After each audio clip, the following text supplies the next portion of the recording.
Assalamualaikum warahmatullahi wabarakatuh. Waalaikumsalam warahmatullahi wabarakatuh. Kami dari kelompok 6 akan menjelaskan tentang pinjaman online dalam perspektif Islam.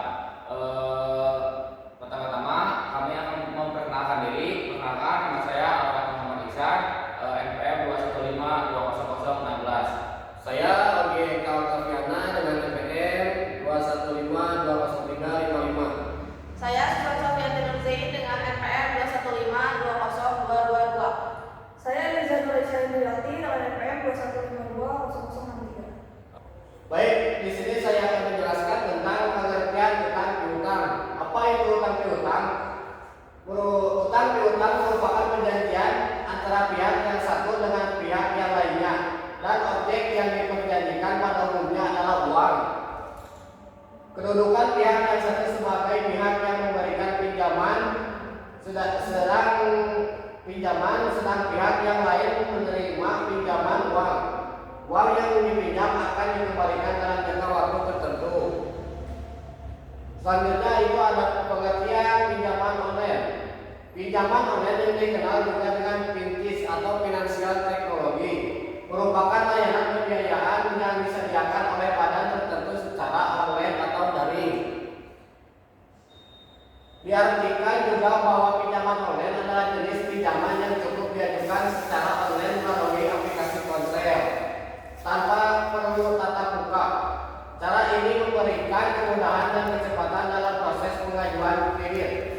Sebenarnya pinjaman online merupakan salah satu bentuk dari pintis atau finansial teknologi. Terus yang selanjutnya itu ada pendapat ulama yang membolehkan pinjaman online. MUI memberikan penjelasan dengan membolehkan pinjol. Pembolehan pada pinjol didasari teori dalam kitab Al-Masyir, Asy-Syariah, An-Nasr, Kamil Masyari, Asy-Syariah. Teori menyatakan serah terima secara hukum atau legal formal atau non fisik dianggap telah terjadi baik secara iktibaran atau adat maupun secara hukum syariah. Selanjutnya akan dilanjutkan oleh Susan. Selanjutnya ada kutipan yang ditulis oleh Abdul Muiz dalam lamaran resmi MUI, yaitu serah terima dilakukan dengan cara takliyah atau pelepasan hak kepemilikan dan kewenangan untuk tasarruf atau mengelola. Serah terima dapat sudah terjadi dan sah meski belum terjadi secara hisab atau fisik. Sebagian ulama kontemporer lainnya seperti Syekh Ali Jumaah, Muhammad Abduh, Muhammad Syahid Tantawi, Abdul Wahab Khalaf, dan Mahmud Syaldu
transaksi